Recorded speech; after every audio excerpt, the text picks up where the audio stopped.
Hello.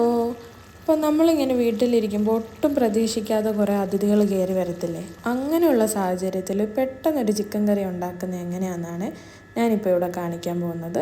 അപ്പോൾ ഞാൻ അതിനായിട്ടൊരു 1.5 kilo chicken ഇവിടെ കഴുകി വൃത്തിയാക്കി എടുത്തിട്ടുണ്ട്. അതിലോട്ട് 2 ടീസ്പൂൺ ഉപ്പ്, ഒരു 1/2 ടീസ്പൂൺ മഞ്ഞൾപ്പൊടി, 3 ടീസ്പൂൺ മല്ലിപ്പൊടി, പിന്നെ ഒരു 2 ടീസ്പൂൺ ഗരം മസാല പൊടി, അതുപോലെ ഒരു 3 ടീസ്പൂൺ മുളക് പൊടിയും കൂടെ ഇട്ട് കൊടുത്തിട്ട് ചിക്കനിലേക്ക് നമുക്ക് നല്ലതുപോലെ ഒന്ന് ഈ മസാലയെല്ലാം പുരട്ടി കൊടുക്കാം. കൈ വെച്ച് തന്നെ ഇളക്കി യോജിപ്പിച്ച് നമുക്കൊരു അത് അങ്ങനെ തന്നെ പുരട്ടി എടുത്തിട്ട് ഫ്രീസറിലല്ല താഴേക്ക് നമുക്ക് വെച്ച് കൊടുക്കാം. പിന്നെ നമുക്ക് ഒരു 4 സവാള പെട്ടെന്നൊന്ന് അരിഞ്ഞെടുക്കണം. അത് നല്ല ഫൈനായിട്ട് അരിയൊന്നും വേണ്ട, കുറച്ച് കട്ടി കൂടിയായിട്ടാണെങ്കിലും ഒന്ന് അരിഞ്ഞെടുത്താൽ മതിയേ. പിന്നെ വീഡിയോ കണ്ടുകൊണ്ടിരിക്കുമ്പോൾ തന്നെ സബ്സ്ക്രൈബ് ചെയ്യാൻ ആരും മറക്കല്ലേ. ഇഷ്ടപ്പെടുവാണെങ്കിൽ ലൈക്ക് ചെയ്ത് നിങ്ങളുടെ ഫ്രണ്ട്സിനും ഫാമിലിക്കൊക്കെ ഒന്ന് ഷെയർ ചെയ്ത് കൊടുക്കണം കേട്ടോ. അപ്പോൾ ഞാനിവിടെ 4 സവാളയും ഒന്ന് അരിഞ്ഞെടുത്തിട്ടുണ്ട്. പിന്നെ നമുക്ക് അടുപ്പിലോട്ട് ചട്ടി വെച്ച് കൊടുക്കാം. നമ്മൾ ചട്ടിയിലാണ് ചിക്കൻ കറി ഉണ്ടാക്കാൻ പോകുന്നത്. ചട്ടി വെച്ചിട്ട് എണ്ണ ഒഴിച്ച് കൊടുക്കാം. എണ്ണ നല്ലപോലെ ചൂടായി വരുമ്പോൾ നമ്മുടെ ഈ കറുവപ്പട്ടയും അതുപോലെ ഗ്രാമ്പൂവും കൂടെ ചേർത്ത് കൊടുത്തിട്ടുണ്ട്. ഇനി നമുക്ക് അരിഞ്ഞു വെച്ചിരിക്കുന്ന സവാള ഇതിലേക്ക് ഇട്ട് കൊടുക്കാം.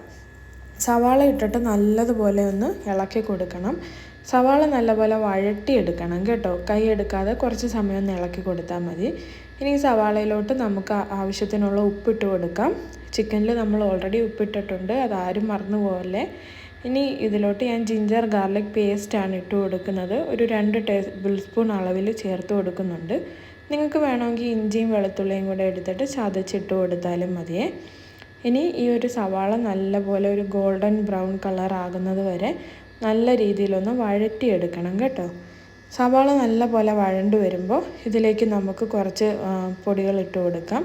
ഒരു 2 ടീസ്പൂൺ മല്ലിപ്പൊടിയും 2 ടീസ്പൂൺ മുളക് പൊടിയും 1 ടീസ്പൂൺ ഗരം മസാലയും കൂടെ സവാളയിലേക്കും കൂടി ചേർത്ത് കൊടുത്തിട്ട് ഈ പൊടികളുടെ എല്ലാം പച്ചമണം മാറി നല്ല പോലെ ഒന്ന് സവാള വഴണ്ട് വരുന്നത് വരെ ഇളക്കി കൊടുക്കാവേ. ഇനി നമുക്ക് ഫ്രിഡ്ജിൽ വെച്ചിരിക്കുന്ന ചിക്കൻ എടുത്തുകൊണ്ട് വന്ന് ഈ സവാളയിലോട്ട് ചേർത്ത് കൊടുക്കാം. ചിക്കൻ ചേർത്ത് കൊടുത്തിട്ട് നമ്മുടെ ഈ ഒരു മസാലയും ചിക്കനും നല്ല പോലെ ഒരു 2-3 മിനിറ്റ് നേരം ഇളക്കി ഒന്ന് യോജിപ്പിച്ചെടുക്കണം കേട്ടോ. ഇനി നമുക്കിത് അടച്ച് വെച്ചിട്ട് ഹൈ ഫ്ലെയിമിലിട്ട് ഒരു 5 മിനിറ്റ് കഴിയുമ്പോൾ തുറക്കാം. അന്നേരം ചിക്കനിൽ നിന്ന് നമുക്ക് നല്ലപോലെ വെള്ളമെല്ലാം ഇറങ്ങി വരുവേ. ഇതുപോലെ തന്നെ മീഡിയം ഫ്ലെയിമിൽ വെച്ചിട്ട് ഒരു 20 മിനിറ്റ് നേരം അടച്ച് വെച്ച് വേവിച്ചെടുക്കുകയാണെങ്കിൽ നമ്മുടെ ചിക്കനും വെന്ത് കിട്ടിക്കോളും. ഇടയ്ക്കൊരു 2-3 മിനിറ്റ് നേരം കൂടുമ്പോൾ ഒന്ന് തുറന്നു കൊടുത്തിട്ട് നല്ലപോലെ ഒന്ന് ഇളക്കി കൊടുക്കണേ, അല്ലെങ്കിൽ ചട്ടിയിലായതുകൊണ്ട് പെട്ടെന്ന് അടി പിടിക്കാനുള്ള സാധ്യതയുണ്ട്. 20 മിനിറ്റ് ആകുമ്പോഴത്തേക്കും നമ്മുടെ ചിക്കനെല്ലാം നല്ലപോലെ വെന്ത് ആ മസാലയും ഗ്രേവിയും എല്ലാം നല്ല പോലെ ഒന്ന് റെഡിയായി വരും. നല്ല ടേസ്റ്റാണ്. എല്ലാവരും ഉണ്ടാക്കിയിട്ട് അഭിപ്രായം അറിയിക്കും.